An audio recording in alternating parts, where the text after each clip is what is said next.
So over the next couple of lessons, I'm going to get you to explore texture through doing what we call rubbings, like brass rubbings.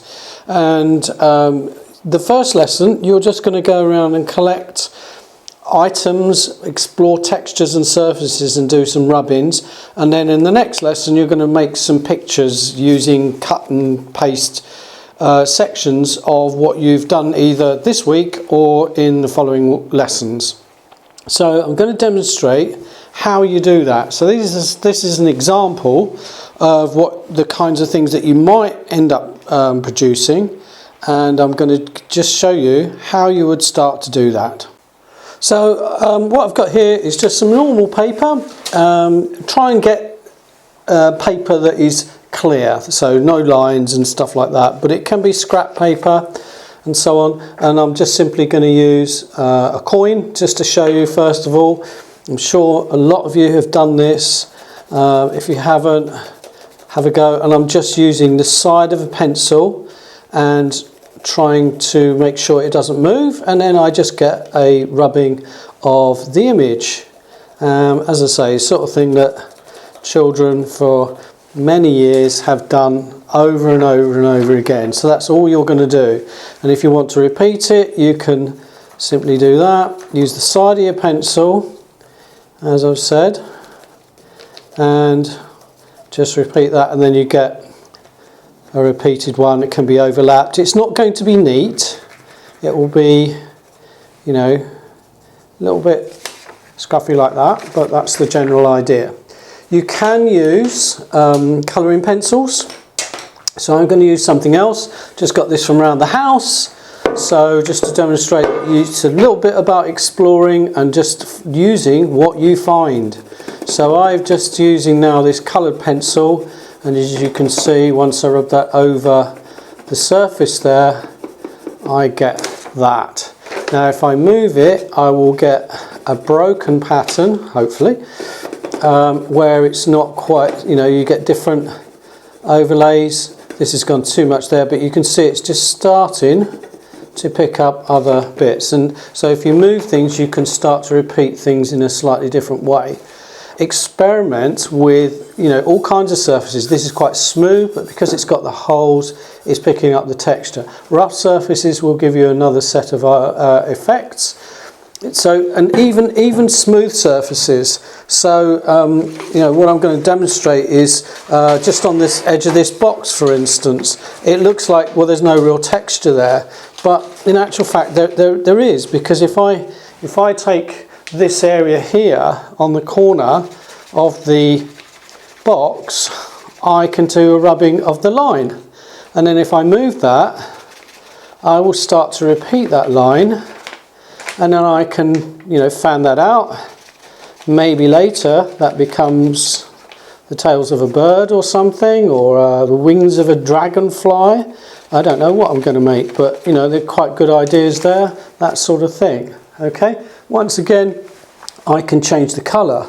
Now it's just entirely up to you to be inventive, and you would have several sheets like this of just scrap paper. So use stuff that you're normally going to throw away rather than your best drawing paper. Just some things, and then you need 3 or 4 sheets of this, because you're going to then cut it out and you're going to mount it up. So the next scene you'll see is where I've done more of this, gone around, looking around the house, and I've got my collection, and now I'm going to just lay it out, and that's what you'll be doing next. So it's taken me 10 minutes, maybe less than that, and I've got my sheets that I've done the rubbings on. You can see where I started with the coins. So I went around the house, did various different things. That was just a bit of the table area where I'm using my microphone. There's a little bit of the grip where you undo things, so I just repeated that. So quite detailed there, and I can maybe use that. And then I'm on to my second piece. That was just a grill from a fish tank area. That's wicker basket, tiles in the bathroom, more tiles in the bathroom, just moved it slightly differently. This one was the edge of a not compasses, the protractor to get the angles. What I'm going to do is, if I move my camera, you can see just on here on my other sketchbook, I've put the rubbings and then I drew them, but we're just worried about the rubbings. We're just going to lay those out, and I've put the title up here of line and texture. Okay, natural forms. Now this particular sheet of paper was for when I was talking to GCSE students and we were dealing with line and texture. It leads on to lots of other things as well. So you can see on this other page here where I've started to explore other ways of creating texture, and we'll come to things like that later on. But the most important thing that I wanted to get across to you about doing this is that, you know, if we go back to the previous project where we were looking at figures, people tend to have a particular idea of where they're going to go with things if they want to be an artist, or they don't want to be an artist, they want to be something else or whatever. If you wanted to be an artist, people will say, oh, I want to just do this, I want to be a games designer, I want to do that, I want to be a graphic designer, I want to be an architect. And they think, well, therefore I can ignore all this because it's not really what it's not my area. It is. You'll find so often that these sorts of things will lead on to other skills areas that if you don't follow them, you find it's a little bit lacking. So even if you're involved in things like computing and computer graphics and stuff, this kind of thing helps you to be creative and to think. So that's the most important thing, is developing your creative mind. So, leading on to how we display this, there's two ways in which you can cut these out. First one, I really like this, is just by tearing. Okay, so I put my thumb across the area where I don't want it to be torn, and then when I tear it, that creates a nice protective barrier where the paper will not tear.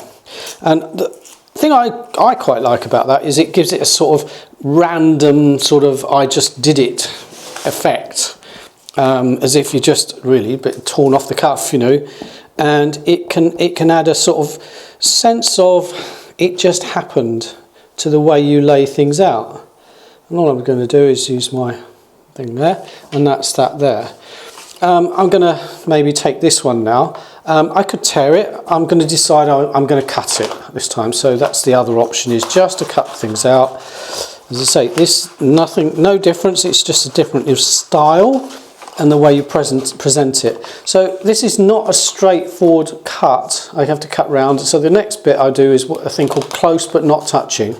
So that is definitely a technique that we talk about in graphics, where it goes close to it but it doesn't touch.